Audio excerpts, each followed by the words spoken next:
ఈ ఇద్దరి ముఖ్యమంత్రుల సమావేశం మిగిలినట్టుగా అర్థమవుతా ఉన్నది. ఇంతకుముందు కూడా వైఎస్ఆర్ కాంగ్రెస్ పార్టీకి సంబంధించినటువంటి నాయకులు చాలా మంది మాట్లాడారు. ప్రధానంగా ఈ సమావేశం జరగవలసినటువంటి అవసరం ఎందుకు ఏర్పడింది అనే దాని మీద ఒక వివరణ ఇవ్వలేకపోయారు. ఇంకొక అంశం ఏమిటంటే, ఈ సమావేశానికి మన రాష్ట్ర ముఖ్యమంత్రి గారు ఆయన బృందంతో కలిసి వెళ్లే ముందు అనేకమైనటువంటి లీకులు తెలంగాణ ప్రభుత్వం డిమాండ్ చేస్తుంది కొన్ని అంశాలనేది అన్ని మీడియా ఛానల్లో విపరీతంగా ప్రచారమైంది. ఇప్పుడు కూడా ప్రచారం అవుతా ఉన్నది. ఈ ప్రచారం అవుతున్నటువంటి అంశాల మీద సమావేశం ముగిసిన తర్వాత తెలంగాణ ఉప ముఖ్యమంత్రి గారు, తెలంగాణ మంత్రులు, ఆంధ్ర రాష్ట్ర మంత్రులు ఒక సమావేశం ఏర్పాటు చేశారు. ఆ సమావేశంలో మీడియా ప్రతినిధులు ఇదే ప్రశ్నలు అడిగితే వాటికి సమాధానం చెప్పుకోకుండా దాటవేశారు. ఇది మరింత అనుమానాలకు తావు చూస్తున్నటువంటి అంశం. అసలు జనరల్ గా ఇద్దరు ముఖ్యమంత్రులు మాట్లాడుకున్నారు అంటే ఆ ఇద్దరు ముఖ్యమంత్రులు మీడియా ముందుకు వచ్చి మాట్లాడతారని అందరూ ఎదురు చూశారు. చంద్రబాబు నాయుడు గారు, రేవంత్ రెడ్డి గారు ఉమ్మడి మీటింగ్ జరిగింది కాబట్టి వారిద్దరూ ఉమ్మడిగా మీడియా ముందుకు వచ్చి వివరణ ఇస్తారని అందరూ ఎదురు చూశారు. వాళ్ళు రాలేదు. మంత్రివర్గ సభ్యులు ఇచ్చారు. వారు కూడా ప్రశ్నలకు సమాధానం చెప్పుకోకుండా ఏదో రెండు మాటలు అట్లా మాట్లాడి ముక్తసరిగా మాట్లాడి వెళ్లిపోయినటువంటి సందర్భాలున్నాయి. ఇది చాలా దురదృష్టకరమైనటువంటి పరిణామంగా వైఎస్ఆర్ కాంగ్రెస్ పార్టీ భావిస్తుంది. రాష్ట్రంలో అనేక మంది కూడా ఇదే విధంగా భావిస్తున్నారనేది మా అభిప్రాయం. ఎందుకనంటే రాష్ట్రం విడిపోయి 10 సంవత్సరాలు పూర్తయింది. ఆంధ్రప్రదేశ్ 2 రాష్ట్రాలుగా విభజన జరిగినప్పుడు ఏపీకి మన రాష్ట్రానికి అనేకమైనటువంటి సమస్యలు అపరిష్కృతంగా మిగిలిపోయాయని, దానివల్ల మనకు తీవ్రమైన నష్టం జరుగుతుందనేటువంటి అభిప్రాయం ఈవెన్ చంద్రబాబు నాయుడు గారు కూడా చాలా సందర్భాల్లో చెప్పారు. రాష్ట్రం విడిపోయినప్పుడు మొదటిగా ముఖ్యమంత్రి అయింది నారా చంద్రబాబు నాయుడు గారు. 5 సంవత్సరాలు ఈ రాష్ట్రాన్ని పరిపాలన చేశారు. 10 సంవత్సరాలు హైదరాబాద్ ఉమ్మడి రాజధానిగా ఉండేటటువంటి వెసులుబాటును ఆ రోజు రాష్ట్ర విభజన జరిగినప్పుడు చట్టంలో పెట్టారు. ఎందుకనంటే రాజధాని లేని రాష్ట్రం కాబట్టి. ఇన్ఫ్రాస్ట్రక్చర్ ఏర్పడిన తర్వాత 10 సంవత్సరాలు ఇన్ఫ్రాస్ట్రక్చర్ పూర్తి చేసుకుని అప్పుడు హైదరాబాద్ నుంచి తరలి వెళ్లిపోతారు అనేటువంటి భావనతో ఆ ప్రొవిజన్ పెట్టారు. ఆ అవకాశాన్ని మనకిచ్చారు విడిపోయినటువంటి రాష్ట్రంగా. నేను అడుగుతా ఉన్నా, అవకాశాన్ని ఎందుకు ఉపయోగించుకోలేకపోయాం? 5 సంవత్సరాలు ఈ రాష్ట్రాన్ని పరిపాలన చేసినటువంటి నారా చంద్రబాబు నాయుడు గారు అవకాశాన్ని ఉపయోగించుకోకుండా ఎందుకు పారిపోయి వచ్చారు అనేది ఇక్కడ ప్రశ్న అని అడుగుతా ఉన్నా. ఎందుకంటే ఈ సందర్భంలో చెప్పవలసినటువంటి బాధ్యత, గుర్తు చేయవలసిన బాధ్యత మాకుంది. ఎందుకు వచ్చేశారు? ఉమ్మడి రాజధానిని వదిలేసి ఆయన టకటక వచ్చేశాడు. వచ్చేసి ఇక్కడ ఆఫీస్ లేదు. ఆయనే చెప్తున్నాడు చాలా సందర్భాల్లో, బస్సులో ఉండి పరిపాలన చేశాను అని. ఎందుకు బస్సులో ఉండి పరిపాలన చేయవలసిన పరిస్థితి ఎందుకు ఏర్పడింది? రాజధాని ఇక్కడ ఏర్పడినప్పుడు, శాసనసభ కూడా ఏర్పడినప్పుడు, బిల్డింగ్ ఏర్పడినప్పుడు ఎందుకు మీరు వచ్చేశారు? అందరికీ తెలిసినటువంటి సత్యం అది. తప్పు చేసి వచ్చేశారు. మెడబట్టి గెంటేశారు. మీరు భయపడి పారిపోయి వచ్చేశారు. తీరని ద్రోహం చేశారు ఈ ఆంధ్రప్రదేశ్కి మీరు మొదటిగా అనే విషయాన్ని ఈ సందర్భంలో నేను గుర్తు చేస్తున్నాను. 10 సంవత్సరాల పాటు ఉమ్మడి రాజధానిగా ఉండవలసినటువంటి హైదరాబాద్ను వదిలి 9th షెడ్యూల్లోనూ 10th షెడ్యూల్లోనూ ఉన్నటువంటి విభజన చట్టంలో ఉన్నటువంటి ఆస్తులను పంపకం చేసుకోకుండా, బేరసారాలు ఆడుకోకుండా, చర్చలు జరుపుకోకుండా పారిపోయి వచ్చి నూతనంగా ఏర్పడినటువంటి ఆంధ్రప్రదేశ్ కి ప్రథమ ద్రోహం చేసిన వ్యక్తి నారా చంద్రబాబు నాయుడు గారు. అవునా కాదా ఆలోచన చేయమని మనవి చేస్తున్నా. 5 సంవత్సరాలు పరిపాలన చేశారు. ఏం సాధించారు మీరు? అన్ని ఆఫీసులు ఖాళీ చేసి వచ్చేశారు. ఈ ఆఫీసులు మీరు అడగలేదు. అడక్కపోగా జీహూజురని సలాం పెట్టేసి వచ్చేసి ఇక్కడ తాత్కాలికమైనటువంటి సెక్రటేరియట్ కట్టారు, తాత్కాలికమైనటువంటి అసెంబ్లీ కట్టారు, తాత్కాలికమైనటువంటి హైకోర్టు కట్టారు. ఎందుకు తాత్కాలికంగా కట్టాలి? 10 సంవత్సరాలు నీకు టైం ఉంటే. ఎందుకంటే వెళ్ళపోతే ఊరుకోము, మిమ్మల్ని కేసులో పెట్టేస్తాము అని వాళ్ళంటే భయపడి, తప్పు చేసి భయపడి పారిపోయి ఆంధ్రప్రదేశ్కి అన్యాయం చేసినటువంటి నారా చంద్రబాబు నాయుడు గారు మళ్ళా ముఖ్యమంత్రి అయ్యారు. కారణాలు ఏమైనప్పటికీ ప్రమాణ స్వీకారం చేశారు, మరొక అన్యాయం చేయడానికి ప్రయత్నం చేస్తున్నారు. ఇవాళ నేను అడుగుతా ఉన్నా, ఎస్ 2 రాష్ట్రాలు విడిపోయాయి, కొన్ని సమస్యలు ఉన్నాయి అపరిష్కృతంగా, చర్చల ద్వారా ఆ సమస్యల్ని పరిష్కరించుకోవాలి, వండర్ఫుల్. లేదా కేంద్ర ప్రభుత్వం మధ్యవర్తిత్వం ద్వారా పరిష్కరించుకోవాలి, నెంబర్ 2. నెంబర్ 3, న్యాయస్థానాల ద్వారా పరిష్కరించుకోవాలి. ఇవాళ ఎన్ని వివాదాలు ఉన్నాయి మనకి? ఎస్ ఉన్నాయి. 9-10 షెడ్యూల్లో ఉన్నటువంటి బిల్డింగులు, ఆస్తులు మనకు రావాల్సినవి ఉన్నాయి. 7,000 కోట్ల రూపాయలు విద్యుత్ బకాయిలు మనకు రావాలి. దాన్ని అడగటం జరిగింది. వాళ్ళు ఇవ్వకపోతే కేంద్ర ప్రభుత్వాన్ని ఆశ్రయించడం జరిగింది. కేంద్ర ప్రభుత్వం ఆదేశించింది, ఆదేశించిన తెలంగాణ ఇవ్వలేదు, న్యాయస్థానాల్లో ఉంది వాళ్ళ. దాని గురించి ఏమన్నా మాట్లాడారా మీరు? మాట్లాడలేదే. మాట్లాడినట్టు ఎక్కడ అనిపించడం లేదే. అది పోగా చిత్రమైన విషయం ఏంటంటే, శ్రీశైలం, నాగార్జున సాగర్ ఈ 2 ఉమ్మడి ప్రాజెక్టులు సరిహద్దులో ఉన్నాయి. వారికి మనకి సరిహద్దులో ఉన్నాయి కాబట్టి ఉమ్మడి ప్రాజెక్టులు. వాటిలో అనేక ఇష్యూస్ ఉన్నాయి. వాటి గురించి మాట్లాడారా? ఇవాళ పోతిరెడ్డిపాడుకు సంబంధించి నేను అడుగుతా ఉన్నా, రాయలసీమకు నీళ్లు వెళ్లాలంటే 881 ఫీట్స్ లెవెల్లో ఉంటే తప్ప నీళ్లు వెళ్ళవు. అక్కడ దాకా రాణిస్తున్నారా తెలంగాణ వాళ్ళు? విద్యుత్ కోసం వదిలేస్తున్నారు అక్కడ దాకా రాకోకుండా. దీనివల్ల రాయలసీమ నష్టపోతుంది. ఈ సమస్య గురించి మీరేమన్నా మాట్లాడారా? మాట్లాడాల.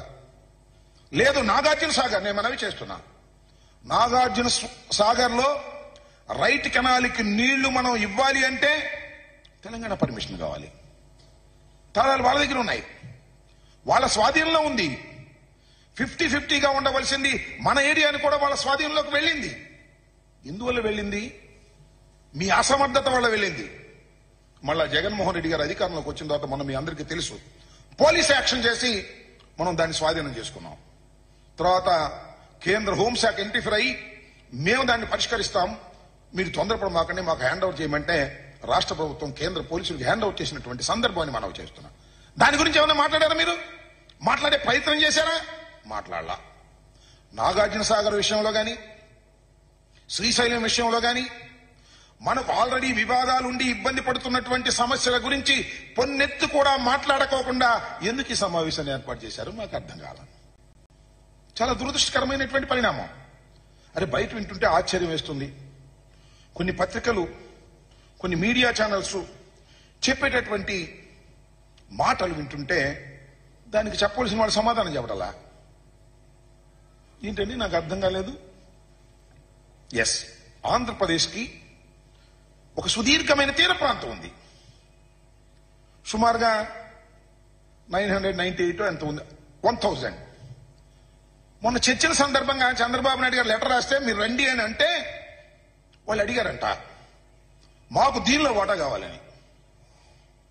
తెలంగాణ ప్రభుత్వం అడిగిందని పత్రికల్లో వస్తుంది, మీడియాలో వస్తుంది. ఒక పత్రిక అయితే నమ్మశక్యం కాకపోవచ్చు, అన్ని పత్రికల్లోనూ, టోటల్ గా అన్ని మీడియాలోనూ మాకు వాటా కావాలి అని తెలంగాణ ప్రభుత్వం అడిగింది.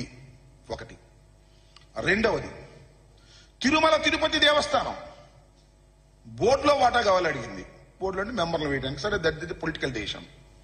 ఆదాయంలో కూడా 48% కావాలి, మీరు 52 తీసుకోండి, మాకు 48 ఇవ్వండి అని అడిగింది అనేటువంటి మాట.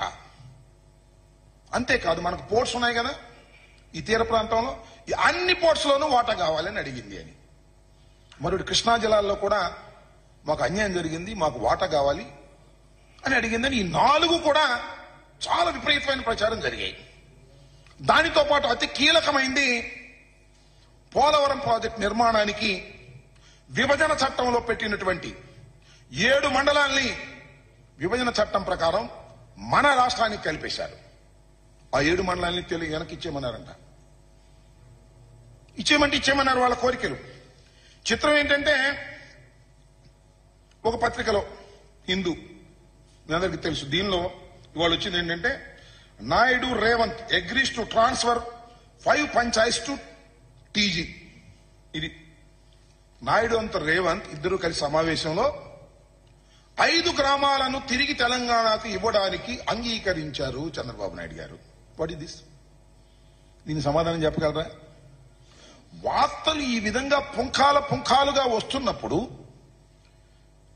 మీరు ఏమీ మాట్లాడకపోగా, ముఖ్యమంత్రులు ఇద్దరు మాట్లాడకపోగా, ముఖ్యమంత్రుల తరపున అక్కడ డిప్యూటీ సీఎం, మన మంత్రులు, వారి మంత్రులు కలిసి ఉమ్మడి సమావేశం ఏర్పాటు చేసి పత్రికా సమావేశం, దానిలో మీడియా మిత్రులు ఏమండి ఇగో ఇవన్నీ వచ్చినాయి ఏంటి అని అడిగితే సమాధానం చెప్పకుండా తప్పుకెళ్లారంటే నిజమనుకోవాలా అబద్ధం అనుకోవాలా? సమాధానం చెప్పకోకుండా తప్పుకు వెళ్లిపోయారు అంటే వాళ్ళు అడిగిన మాట నిజము అని ఒప్పుకోవాలి. ఈ 5 గ్రామాలు ఇవ్వడానికి అంగీకరించాడు అని ఒప్పుకోవాలి. లేదంటే తీర ప్రాంతంలో వాటా ఇవ్వడానికి చంద్రబాబు నాయుడు గారు సుముఖతతో ఉన్నారు అని అనుకోవాలి. మౌనం. అలాగే కృష్ణా జలాల్లో వాటా ఇవ్వడానికి కూడా సుముఖంగా ఉన్నారు అనుకోవాలి. టీటీడీలో కూడా వాటా ఇవ్వడానికి సుముఖంగా ఉన్నారని అనుకోవాల్సి వస్తుంది మాట్లాడకపోతే. ఇంకో మాట అన్నాడు, రెండు కళ్ళు నాకు అన్నాడు. అంతే. తెలంగాణ ఆంధ్ర 2 నా కళ్ళు. నేను ఆంధ్రప్రదేశ్కి ముఖ్యమంత్రి అయినప్పటికీ కూడా 2 నాకు 2 కళ్ళు లాంటివి అన్నాడు. అంటే సమానంగా చూసుకుంటాననేగా. ఏంటిది నాకు అర్థం కాల. ఆ సందర్భం ఏమిటి? అఫ్ కోర్స్ మీ తెలంగాణలో మీ పార్టీ ఉండొచ్చు. దాన్ని మళ్ళా బతికించుకోవడం కోసమో, దాన్ని మళ్ళా రివైవ్ చేసుకోవడం కోసమో మీరు తెలంగాణ కోరేటటువంటి అసంబద్ధమైన కోరికలకు అంగీకరిస్తారా? అంగీకరించరా? అంగీకరిస్తారో అంగీకరించో చెప్పాలి కదా. చెప్పుకోకుండా తెలంగాణ వెళ్లి తెలంగాణ భవన్లో, తెలంగాణలో వారి తెలుగుదేశం పార్టీ భవన్లో నాకు 2 కళ్ళు, తెలంగాణలో ఉన్నటువంటి తెలుగుదేశం కార్యకర్తలకు కూడా నేను మేలు చేస్తాను అనేటువంటి మాటలు మీరు మాట్లాడుతున్నారు అంటే ఈ జరిగినటువంటి విషయాలన్నీ కూడా నిజమే కదా అనేటువంటి భావన కలుగుతుంది. నిజమో కాదో మాకు తెలియదు. అసలు రహస్యం ఏంటంటే నాకు అర్థం కాలేదు. 2 రాష్ట్రాల ముఖ్యమంత్రులు విభజన చట్టంలో ఉన్నటువంటి అంశాల మీద చర్చించుకోవడం రహస్యమల అవుతుంది. బహిరంగం కావాలి కదా. మీరేం ప్రత్యక్ష ప్రసారం ఇవ్వాల్సిన అవసరం లేదు. ఇది జరిగింది అని రేవంత్ రెడ్డి గారు, ఇది జరిగింది అని చంద్రబాబు నాయుడు గారు పాయింట్ టు పాయింట్ చెప్పాలి కదా. మీరు చర్చలు జరిగాయి, చర్చలు జరిగితే ఇది అడిగారు మేము ఇస్తా ఉన్నాము, ఇది అడిగారు మేము వద్దన్నాము అని చెప్పాలి కదా. చెప్పకోకుండా రహస్యంగా దాయవలసినటువంటి పరిస్థితి ఎందుకు ఏర్పడుతుంది? దీన్ని ఆలోచించవలసినటువంటి అవసరం ఉందని మనవి చేస్తున్నా. దాంతోపాటు చంద్రబాబు నాయుడు గారు నాకు 2 సమానమే. చంద్రబాబు నాయుడు గారు మీరు ఆంధ్రప్రదేశ్కి ముఖ్యమంత్రి మర్చిపోవద్దు. 2 సమానం అయితే మీ పార్టీ పరంగా చూసుకోండి. కానీ ముఖ్యమంత్రిగా ఉండి తెలంగాణ కూడా నాకు సమానం అనేటువంటి పద్ధతుల్లో మీరు మాట్లాడుతున్నారంటే ఏదో ద్రోహాన్ని ఆంధ్ర రాష్ట్ర ప్రజలకు మీరు చెయ్యబోతున్నారు అనే నిర్ధారణకి వాళ్ళ ప్రజలు, మేధావులు వచ్చేటటువంటి పరిస్థితి ఉంది. కాబట్టి మీరు సమాధానం చెప్పండి. ఈ ప్రశ్నలకు సమాధానం వాలంటరీగా చెప్పాలి. లేదా మేము అడుగుతున్నాం చెప్పండి. చెప్పం మేము కాముగా ఉంటామంటే మీరు మా ఇష్టం వచ్చింది అనుకోవాలి, జనం ఇష్టం వచ్చింది అనుకోవాలి. ఈ హిందూలో రాసింది నిజం అనుకోవాలి, మీడియాలో వస్తున్నటువంటి వార్తలన్నీ నిజమని అనుకోవలసినటువంటి అవసరం ఉంటుంది. మౌనం అర్థాంగీకారం అన్నారు. ఈయన అడిగినా చెప్పట్లేదంటే ఫుల్ అంగీకారంగా భావించవలసి ఉంటుంది అనేది మీరు గ్రహించాలి. ఇది సరైనటువంటి విధానం కాదు. అఫ్ కోర్స్ మీరు మంచి ఉత్సాహంగా ఉన్నారు, గెలిచారు కాబట్టి. తెలంగాణకి వెళ్లి మీరు ఏదో ప్రదర్శన చేయాలనో, ఊరేగింపు చేయాలనో, రేవంత్ రెడ్డిని కలవాలనో అనుకోవచ్చు. రేవంత్ రెడ్డి గారు మీ శిష్యుడో గురువో మాకు తెలియదు, కానీ మీకు ఆ చనువు ఉంది కాబట్టి ఏదో సాధిస్తారని చాలా మంది అనుకున్నారు. సాధించకపోగా మీరు వదిలేసి మన హక్కుల్ని వదిలేసేటువంటి పరిస్థితి వస్తుంది అనేది ఇవాళ భయపడుతున్నటువంటి అంశమని ఈ సందర్భంగా నేను చెప్పదలుచుకున్నాను. ఇంకొక అంశం ఏంటంటే Polavaram is very very important thing. Polavaram చట్టంలో మనకి, ఛత్తీస్గఢ్కి, తెలంగాణకి కొన్ని విభేదాలు ఉన్నాయి. ఛత్తీస్గఢ్కి అదేవిధంగా ఒరిస్సాకి ఉన్నటువంటి వివాదాలను ఆల్మోస్ట్ ఆల్ పరిష్కార దశకు వచ్చేశాయి. పరిష్కరించుకునే పరిస్థితి వచ్చేసింది. మన జగన్మోహన్ రెడ్డి గారి చొరవ వల్ల పరిష్కరించుకునే దశకు వచ్చాం. వాళ్ళు తెలంగాణలో కొత్త సమస్య తీసుకొచ్చారు. 7 గ్రామాలని మన కలిపేటువంటి విధానం చట్టంలో ఉంది. ఇవాళ చంద్రబాబు నాయుడు గారు, రేవంత్ రెడ్డి గారు, నేను లేకపోతే మోడీ గారు నిర్ణయించింది కాదది. విభజన చట్టంలో 7 మండలాలు తీసుకెళ్లి ఆంధ్రప్రదేశ్లో కలిపితే తప్ప పోలవరం నిర్మాణం సక్రమంగా సాగదు. ఇది ముంపుకు గురయ్యేటువంటి ప్రాంతాలు. అవి ఒక ప్రాంతంలో ఉంటే ఘర్షణలు వస్తాయి లేదా విభేదాలు వస్తాయని కలిపేశారు. వాడిని అడుగుతున్నారంట వాళ్ళు. ఇది అడగడం తప్పో రైటో చెప్పాలి కదా. అంటే మీరు ఏమనుకుంటున్నారు? పోలవరాన్ని కట్టకూడదని అనుకుంటున్నారు అనేటువంటి భావన కలుగుతా ఉంది. ఎందుకంటే ఒకటి, వాళ్ళు అడుగుతున్నారు, మేము ఇస్తాం అనేటువంటి మాట వాళ్ళు మాట్లాడుతున్నారు. చాలా ద్రోహం అని చెప్పి ఈ సందర్భంగా నేను మనవి చేస్తున్నా. చంద్రబాబు నాయుడు గారి కంఠం పెద్దది కావచ్చు, చంద్రబాబు నాయుడు గారిని సపోర్ట్ చేసేటటువంటి పత్రికలు విరివిగా ఉండవచ్చు, మీడియాలో ఆయన ఎక్కువగా చెప్పవచ్చు, కానీ పోలవరానికి ద్రోహం చేసేటటువంటి కార్యక్రమం నారా చంద్రబాబు నాయుడు గారు చేస్తున్నారు అని మరొక్కసారి ఈ సందర్భంగా చెప్పదలుచుకున్నానని మనవి చేస్తున్నా. 7 మండలాలు